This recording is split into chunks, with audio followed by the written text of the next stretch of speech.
Waalaikumsalam warahmatullahi wabarakatuh. Alhamdulillahirabbil alamin wa bihi nasta'inu ala din. Asyhadu an la ilaha illallah wa asyhadu anna Muhammadar Rasulullah. Allahumma shalli ala sayyidina Muhammad wa ala alihi wa ashabihi ajma'in, amma ba'd. Pertama-tama dan yang utama, marilah kita panjatkan kehadirat Allah Subhanahu wa taala, karena pada saat ini kita masih diberikan nikmat iman, nikmat kesempatan, kemudian nikmat-nikmat lainnya sehingga kita hadir di tempat yang mubarak ini. Mudah-mudahan sebagaimana hadis Rasulullah sallallahu alaihi wasallam, barang siapa yang menghadiri jamaah dan mendengarkan ceramah, setidak-tidaknya akan mendapatkan ganjaran sama dengan 100 salat sunnah secara berjamaah. Mudah-mudahan hal ini kita dapatkan, amin rabbil alamin. Saudara-saudaraku hadirin yang kami hormati, pada kesempatan ini saya ingin sedikit membahas tentang sebagaimana yang disampaikan oleh Pak Direktur, bahwa kultum kali ini agak spesifik karena kita lebih banyak menyangkut tentang penyampaian visi-misi yang terkait dengan agregasi beberapa saat yang lalu.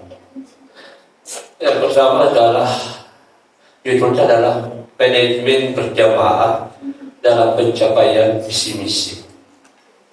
Nah, ini sering diungkapkan oleh pihak rektorat, pihak direktur, bahwa apa yang kita lakukan itu orientasinya selalu berjamaah. Nah, kalau kita berbicara manajemen, ya saat ini sangat banyak jenisnya. Ada namanya manajemen modern, manajemen klasik, macam-macam. Bahkan sebenarnya zaman-zaman dulu ada manajemen ABS, asal bapak senang. Kalau misalnya didelegasikan suatu pekerjaan, kemudian tiba-tiba pimpinan mengatakan, bagaimana pekerjaan di sana? Oh, sudah beres, sudah selesai. Ternyata tidak ada S-nya, beri-beri. Nah, ini masih banyak mungkin yang terjadi manajemen seperti ini di dalam lingkungan kita. Dan mudah-mudahan itu tidak terjadi. Nah, di dalam manajemen tentunya fungsi manajemen itu ada 4 yang saya paham.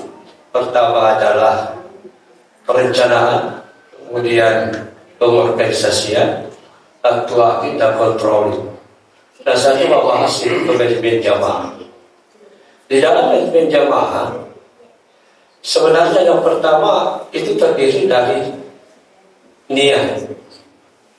Niat ini kalau diasosiasikan mungkin sama dengan perencanaan. Dan yang ini harus dimulakan dalam bentuk wakaf. Bagaimana mewakafkan diri kita, menyiapkan diri kita supaya kita bisa menjalankan amanah ini berupa apa yang disampaikan oleh pimpinan Poli dalam hal ini dari pasca sarjana. Nah, bagaimana mewakafkan diri sebagai salah satu bentuk perencanaan dalam manajemen berjamaah. Yang harus kita lakukan adalah harus betul-betul menyiapkan hati kita, diri kita. Makanya kalau saya baca dalam beberapa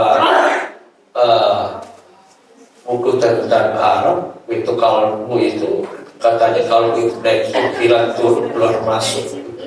Kalau mungkin masuk di masjid, ya agak ini, tapi kalau keluar masjid, kalbu jalannya keluar masuk. Cara mengikatnya supaya tidak keluar masuk itu dengan mewakafkan diri. Mewakafkan diri dan harap ubi lembaga yang kita cintai ini, sehingga kita betul-betul mendapatkan semangat, motivasi, etos kerja untuk dapat melaksanakan cita-cita, visi-misi dari pasca sarjana. Itu yang pertama. Dari konsep jamaah itu dari salat berjamaah. Jadi yang pertama itu harus salat berjamaah itu harus ada niat. Yang kedua, di dalam salat berjamaah itu ada namanya aturan rukuk naik rukuk itu namanya aturan. Kemudian yang ketiga itu ada pimpinan atau imam, dan yang keempat itu tentunya harus ada jamaah. Nah, baiklah yang kedua, setelah kita membuat perencanaan, membuat niatnya ini harus menurut beberapa literatur yang saya baca itu harus bersatu, harus menyatu. Tidak boleh ada niatnya ke kiri, ada ke kanan. Jadi niatnya harus disatukan sehingga kita bisa bergerak menjalankan apa yang menjadi tugas kita masing-masing. Yang kedua itu adalah aturan. Aturan itu kalau saya ibaratkan seperti atuatif, ya, pelaksanaan. Jadi ada aturan-aturan yang harus kita lakukan sebagai koridor-koridor supaya di dalam melaksanakan kegiatan pekerjaan ini tidak menyimpang dari aturan-aturan yang telah disepakati, apakah itu sifatnya dari universitas atau turunan-turunannya. Nah, itu harus dilakukan, harus kita lakukan. Nah, yang ketiga itu adalah imam dalam berjamaah. Disebutkan berjamaah itu ada imam. Imam dalam hal ini adalah pimpinan WPS atau direktur pasca. Ya, dialah yang akan mengarahkan kita kemana yang harus kita laksanakan, kemana yang harus kita tujuan kita, sebagaimana visi-misi pasca-pasca. Nah, imam ini tentunya kalau mengatakan amin, ya kita aminkan. Kalau kita mengatakan bahwa ini aturan yang kita sepakati harus begini, ya harus begini, kita ikuti. Nah, itu sebenarnya bagian dari manajemen berjamaah. Dan yang terakhir itu adalah controlling, ya, kalau bahasa dasar itu controlling. Itu tidak lain daripada jamaah itu sendiri, bagaimana sama-sama kita kontrol sehingga niat yang kita sudah kita lakukan itu bisa berjalan sebagaimana yang kita harapkan. Nah, saya coba kalau beberapa hari yang lalu dari Prof sudah menyampaikan bahwa kelemahan dari manajemen modern itu adalah sifatnya kapitalis, ya, kalau tidak salah. Dan sebenarnya berjamaah ini juga memiliki kelebihan dan kekurangan. Ya, kelebihannya itu adalah lebih banyak pendekatannya ukhuwah, dan kelebihannya itu adalah ya termasuk semua hal-hal yang sepele dan yang kecil itu sifat keputusannya itu harus secara berjamaah. Jadi jangan heran kalau di pasca kita ini setiap saat tiba-tiba rapat, karena memang begitulah model sistem berjamaah, dan semuanya harus dibicarakan, keputusan itu harus secara bersama, sehingga ya apa yang dihasilkan itu adalah merupakan keputusan berjamaah. Saudara-saudaraku, hadirin yang kami hormati, saya sedikit menambahkan bahwa jangan sampai nanti di hari kemudian kita mengalami penyesalan yang tiada henti, karena di dalam surah Al-Iqra demi waktu, Allah sudah berjanji di dalam surah Al-Iqra itu adalah demi waktu. Artinya Allah bersumpah bahwa banyak manusia yang terjerumus karena waktu tidak bisa dimanage dengan baik. Nah, kalau saya lihat, saya ucapkan bahwa salah satu tujuan daripada manajemen itu adalah bagaimana mendapatkan ya efisien dan efektif mungkin, entah itu persoalan waktu, entah itu persoalan biaya. Sehingga dari sini mungkin lahirnya manajemen itu di surah Al-As ayat 1, demi waktu. Jadi demi waktu di sini betul-betul Allah bersumpah bahwa banyak manusia yang memiliki waktu yang tidak bermanfaat dengan baik. Dan bahkan kalau kita lihat salah satu kisah dari sahabat Rasulullah Sallallahu Alaihi Wasallam, yaitu Sa'ban radhiyallahu anhu. Mungkin Sa'ban itu orangnya kelihatan ada hitam-hitam sedikit, tapi kalau dia salat itu selalu di pojok. Kenapa Sa'ban selalu salatnya di pojok? Karena dia tidak mau mengganggu orang lain dan dia tidak mau diganggu.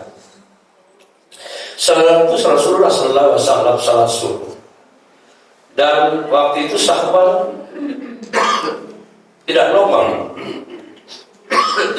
untuk salat subuh. Sampai Rasulullah menunda salat itu, ternyata juga tidak hadir Sa'ban. Akhirnya Rasulullah melaksanakan salat berjamaah. Setelah salat berjamaah, Rasulullah bilang, siapa kalian yang tahu rumahnya Sa'ban? Ada salah seorang sahabat Rasulullah mengatakan bahwa saya ya Rasulullah. Maka dengan demikian Rasulullah berjalan dari masjid ke rumahnya itu hampir 3 jam. Hampir 3 jam Rasulullah dari masjid ke rumah Sa'ban. Sampai di rumah Sa'ban ketemu istrinya, assalamualaikum. Waalaikumsalam. Dan Rasulullah bertanya, di mana Sa'ban? Istrinya bertanya, Sa'ban baru meninggal tadi pagi. Rasulullah, pantas Sa'ban tidak hadir salat subuh itu karena memang meninggal. Dan waktu itu istri Sa'ban mencoba bertanya kepada Rasulullah SAW, ya Rasulullah, di akhir hayat Sa'ban itu ada kata-kata yang aneh. Bilang apa itu? Yang pertama dia bilang, Sa'ban, kenapa tidak jauh? Jadi saat ditarik nafasnya, Allah memperlihatkan amalan daripada Sa'ban dari lawan. Jadi kenapa tidak jauh dari masjid ke tempat rumahnya? Bayangkan ini sudah 3 jam jalan kaki, dianggap lagi tidak jauh. Dia menyesal. Kita saja mau hanya di lantai 4 untuk salat saja susah. Jadi ini salah satu aspek waktu yang harus dilakukan. Luar biasa Sa'ban itu 3 jam berjalan itu diperlihatkan amalan oleh Allah. Ya Allah, kenapa tidak jauh lagi antara rumahnya dan masjid? Begitu besar amalan langkah yang dilakukan oleh Allah oleh Sa'ban radhiyallahu anhu. Yang kedua, waktu itu dia lagi bertanya, istri Sa'ban itu bertanya kepada Rasulullah, ya Rasulullah, kenapa Sa'ban lagi berkata, kenapa tidak baru? Waktu itu Sa'ban mau ke masjid, kebetulan dia pakai baju baru yang di dalam, kemudian baju yang besar itu baru. Tujuannya nanti katanya di masjid akan dia buka baju besarnya, kemudian nanti salat. Di tengah perjalanan, Sa'ban menemukan salah seorang yang merasa kedinginan, ya, sehingga bajunya dikasih oleh Sa'ban. Nah, inilah yang membuat Sa'ban, kenapa tidak baru diperlihatkan oleh Allah amalan baju itu ternyata jauh lebih tinggi pahalanya kalau baju baru kita kasih daripada baju dalam. Ini mungkin menjadi inspirasi bagi kita bahwa kalau kita bersakat tentang hal-hal benda-benda dan sebagainya, tolong dipertimbangkan. Makin baru insya Allah amalan kita makin besar. Nah, ini ditunjukkan oleh Sa'ban radhiyallahu anhu. Kemudian yang ketiga itu adalah pada saat istri Sa'ban mengatakan, ya Allah, dia bilang lagi waktu mau meninggal, kenapa tidak semuanya? Nah, ini ceritanya waktu itu Sa'ban sarapan pagi dengan roti, dengan susu, tiba-tiba ada pengemis masuk. Dan Sa'ban memberikan setengah roti ini, memberikan setengah susunya. Nah, inilah munculnya seperti itu akibat melihat daripada amalan Sa'ban yang diberikan. Kenapa tidak semua roti yang saya kasih kepada pengemis? Kenapa tidak semua susu kasih pengemis? Inilah bukti bahwa waktu yang kita gunakan ini, sedangkan kita sedang gunakan merasa baik mungkin dari kita, tetapi amalannya ini juga mungkin masih sangat sedikit. Seperti cerita dari Sa'ban radhiyallahu anhu. Sekiranya demikian apa yang saya sampaikan, mohon maaf segala kekurangan. Wabillahi taufiq wal hidayah. Assalamualaikum warahmatullahi wabarakatuh.